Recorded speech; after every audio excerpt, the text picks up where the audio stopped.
ஒரு தவறு செய்தால் அதை தெரிந்து செய்தால் அவன் தேவன் என்றாலும் விடமாட்டேன். ஒரு தவறு செய்தால் அதை தெரிந்து செய்தால் அவன் தேவன் என்றாலும் விடமாட்டேன்.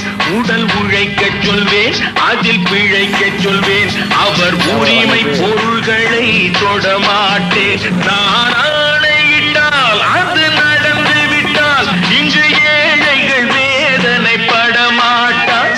உயிர் உள்ளவரை ஒரு துன்பமில்லை, அவர் கண்ணீர் கடலிலே விழமாட்டார். அவர் கண்ணீர் கடலிலே விழமாட்டார்.